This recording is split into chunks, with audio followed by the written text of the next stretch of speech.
A Inglaterra é um país tão cheio de mistérios, de histórias e de assombrações que é impossível falar de um lugar só. Então, por isso, eu trouxe para vocês um top 5 de lugares assombrados na Inglaterra.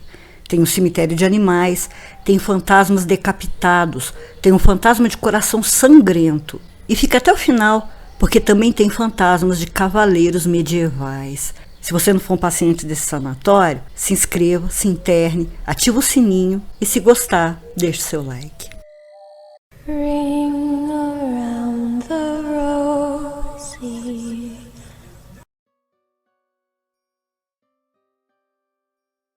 Boa noite, eu sou a doutora Plague, abrindo as portas do sanatório. Sejam bem-vindos ao top 5 de assombrações na Inglaterra. O primeiro lugar que a gente vai conhecer é um misto de beleza e tristeza. É o Hyde Park. A morte dos nossos bichinhos dói demais. Dói também saber que eles vivem tão pouco. E dói ainda mais saber que ainda existe gente que acha que eles não têm alma. Isso é uma ignorância tão grande que me faz até pensar se é a alma dessas pessoas que está seriamente manchada. Bom, mas isso não é um assunto para agora. Porque o Hyde Park é um assunto bem mais interessante. O cemitério secreto é o primeiro cemitério de animais da Grã-Bretanha. Realmente é secreto, está bem protegido entre os arbustos do Victoria Gate Lodge. Apesar de pequeno, é muito bonito e antigo. Está lá desde 1880 e tem até hoje mais de 300 pequenas lápides marcando o cantinho de descanso de cachorros, gatos, pássaros, peixinhos, até de macacos.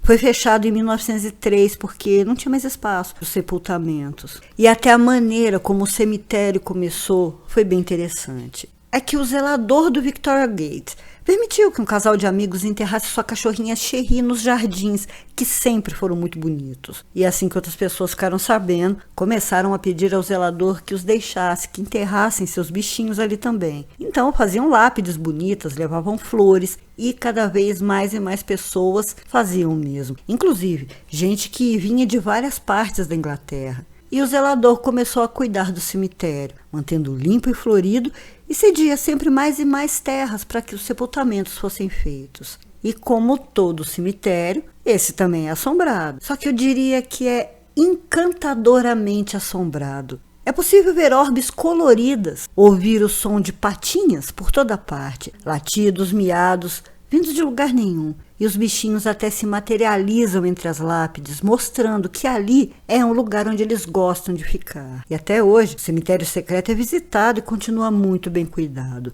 Quem vai até lá diz se sentir uma paz indescritível, que a atmosfera é tão leve que parece pertencer a outro universo, um universo paralelo a esse que a gente mora, que é um lugar cheio de lembranças boas.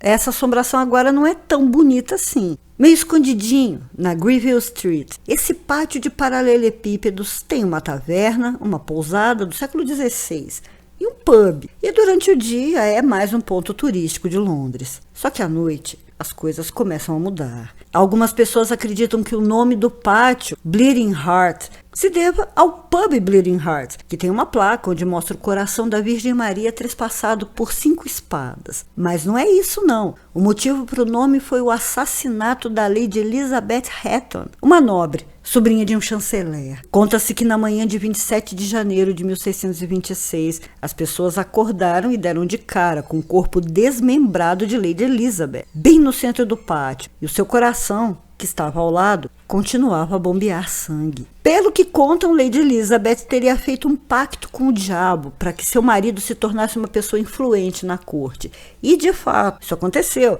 Ele se tornou aí o queridinho dos nobres e o casal decidiu fazer um grande baile para comemorar. Só que durante a festa, um homem muito misterioso, estranho mesmo, que ninguém nunca tinha visto antes por aqueles lados, e muito menos convidado para o baile. Invadiu a casa, tirou Lady Elizabeth para dançar. E depois disso, ela teria desaparecido, sendo vista de novo só na manhã seguinte, em pedacinhos. O tal homem também nunca mais foi visto.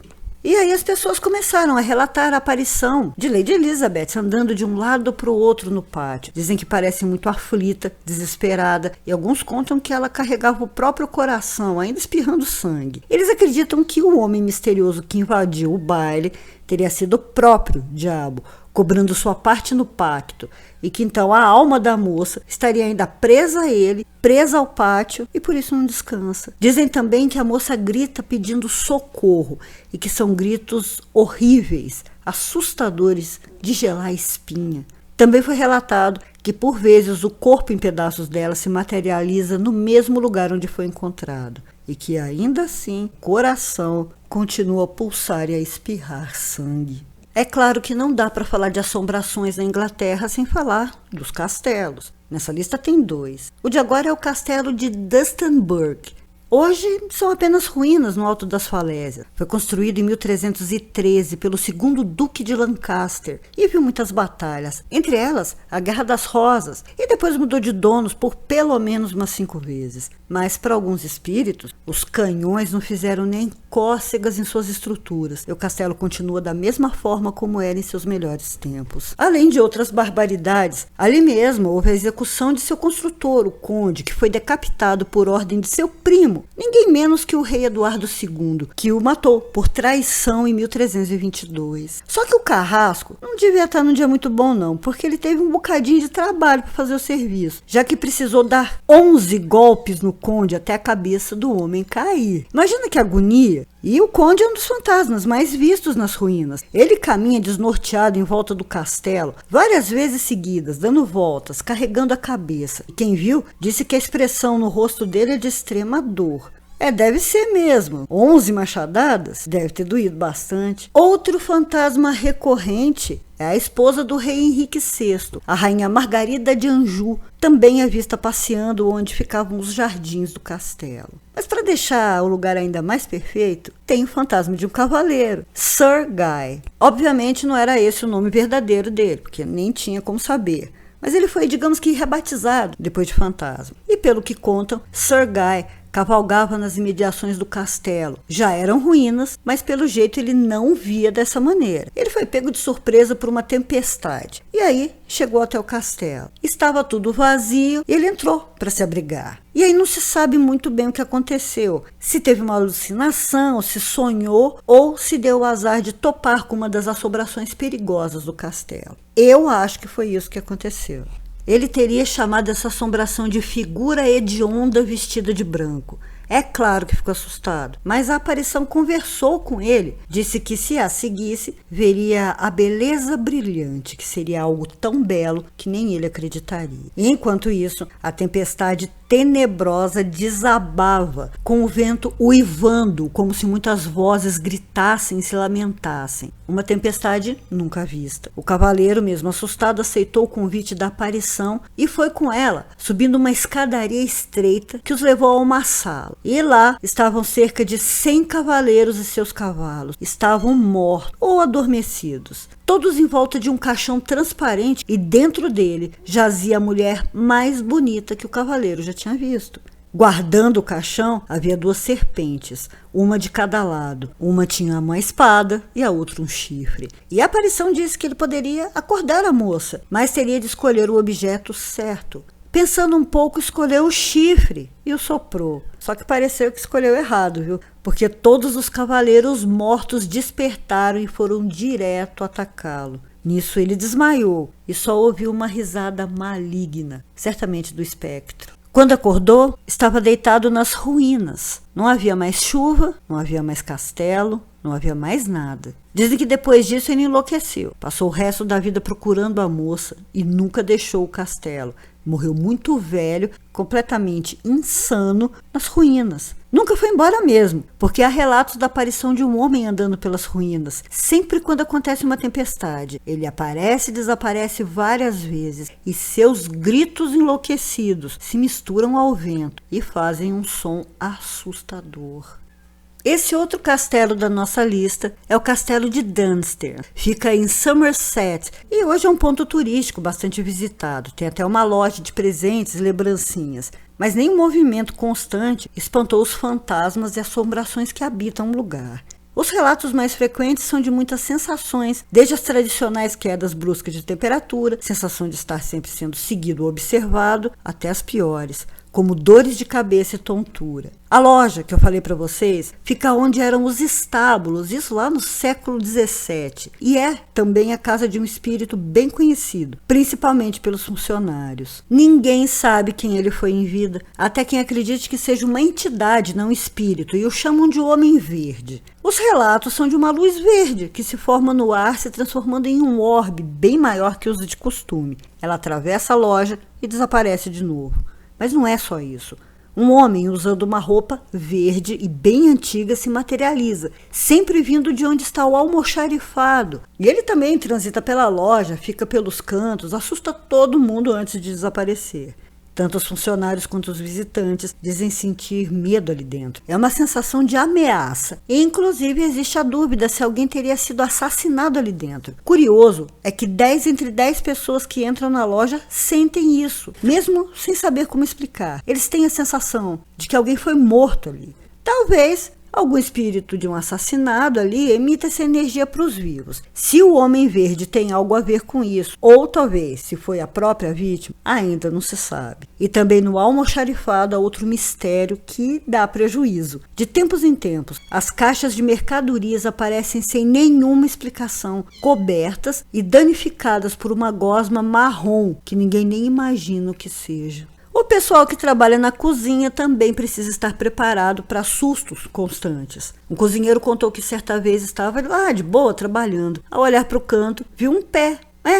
Só um pé jogado no chão. Com muito medo, quase infartando, tentou gritar, mas nem deu tempo, porque o tal pé fantasma simplesmente desapareceu. Já a faxineira limpava uma das salas do castelo e sentiu que alguém observava. Quando olhou para trás, deu de cara com um homem usando uma farda muito antiga. Ele desapareceu logo que percebeu que ela ouviu. O interessante é que quando contou isso, ficou sabendo que o cômodo em que estava foi antes o dormitório dos soldados durante a Guerra Civil. Além dessas aparições, há muitas vozes por todo canto, desde frases soltas, gritos e até pessoas conversando entre si. Mas quando alguém vai ver, é claro, tá tudo vazio e silencioso. E como todo castelo, claro, tem as masmorras. E é lá, o lugar com a atividade sobrenatural mais forte, e os funcionários evitam, por ser escuro, sombrio, estar cheio das tais vozes e de cheiros estranhos. E muitas aparições são vistas. Há alguns anos, quando as masmorras foram encontradas, havia restos mortais de prisioneiros. Havia mais de 20 esqueletos presos às paredes por correntes, nas mãos e nos tornozelos. E um deles era ainda mais assustador que os outros, porque tinha cerca de 2,5 metros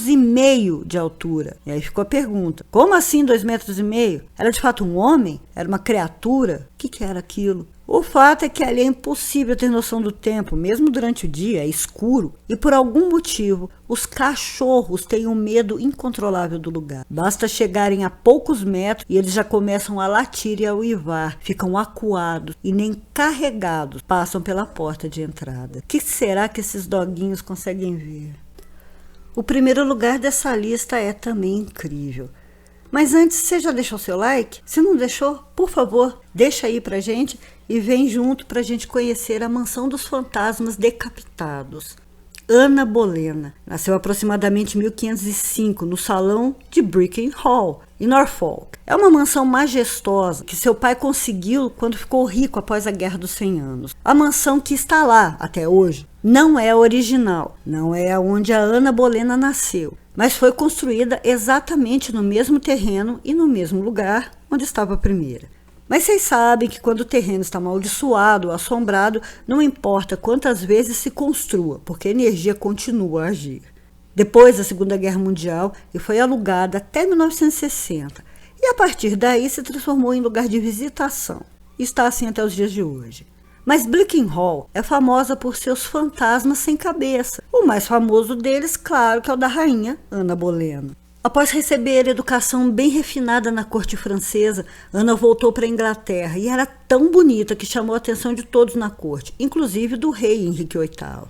Ele, na época, estava com um problema sério, porque não tinha um sucessor, já que teve 5 filhos com Catarina de Aragão e somente uma, Maria Tudor, tinha sobrevivido. Como não poderia ter mais filhos com ela, a rainha estava com 44 anos. Henrique VIII pediu que o Papa anulasse seu casamento com ela. E o rei já estava nessa época se relacionando em segredo com Ana Bolena. Só que o Papa não permitiu que o rei se casasse de novo. Mas ele queria muito ter um herdeiro homem. Foi aí que deu aquele BO todo. O rei rompeu relações com o Papa e com Roma e começou um novo culto, o anglicano. Essa também é outra história até para outros canais, né? E em 25 de janeiro de 1533, o rei se casou secretamente com Ana Bolena, que meses depois, no mesmo ano, foi coroada. Em 7 de setembro, nasceu a primeira filha do casal, Elizabeth, futura rainha Elizabeth I. Só que por anos o rei continuou esperando um filho homem. Já não estava mais tão interessado na esposa. E o povo lá da corte também não ia muito com a fuça dela. Ana, por sua vez, também fazia muita besteira. Decidiu se vingar humilhando a primeira filha do marido, chegando a retirar dela o título de princesa e colocá-la como dama de companhia da filha, Elizabeth. Mesmo assim, em 1536, Ana Bolena deu à luz a um menino, mas ele morreu poucas horas depois. E aí a coisa desandou de vez. Para piorar a situação dela, a corte começou a espalhar que ela estava traindo o rei. Então, mesmo sem saber se isso era verdade ou não, o rei ordenou que Ana fosse trancada na Torre de Londres e julgada. Por unanimidade, foi condenada à morte, mesmo sem ter sido comprovada sua culpa e traição. E para piorar, seu próprio pai fez parte da corte que a condenou. Em 19 de maio de 1536, Ana Bolena foi decapitada em Londres. Só que ela levou sua revolta para o outro lado. E como julgar essa mulher por isso? Até o pai contra ela? Sua alma ficou atormentada até hoje. Há relatos de aparição de seu fantasma na Torre de Londres, onde ficou presa, mas também em Bleaking Hall. Contam que sempre no aniversário de sua execução, sua aparição é vista quando uma carruagem assombrada, puxada por cavalos sem cabeça e guiada por um cocheiro, também decapitado, chega às portas da mansão. A rainha desce, usando um vestido branco e carregando sua cabeça que ainda pinga sangue. O fantasma de Ana Bolena entra na casa, atravessando a porta. Mas ela não é a única assombração do lugar. Funcionários e visitantes dizem que o pai dela também foi condenado a ficar preso na terra. E parece que tem muitas contas a acertar, já que por causa dos erros dele, teria perdido todos os seus filhos. E como a gente viu, ajudou a condenar Ana. Ele atravessa o casarão em seu jardim, sempre carregando sua cabeça. E pelo que dizem, nem em 1000 anos ele terá seu perdão concedido. Outras aparições também são vistas. Uma delas acredita-se que seja de um cavaleiro e a outra é chamada de Dama Cinzenta. Ninguém sabe quem foi ela, mas sempre é vista atravessando as paredes e chorando muito. Antes de sua aparição, o lugar fica gelado e melancólico e traz com ela uma sensação sufocante de tristeza. Muito obrigada por ter assistido até aqui. Não esquece de se inscrever, se internar, ativar o sininho para não perder os outros vídeos e se gostar, por favor, deixe seu like. Doutora Plague, fechando as portas do sanatório. Boa noite. Vão dormir.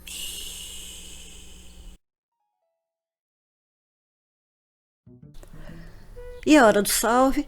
E eu peço desculpa mais uma vez porque ainda tô sem celular. Já teremos aí 1 mês de aniversário que foi pro concerto.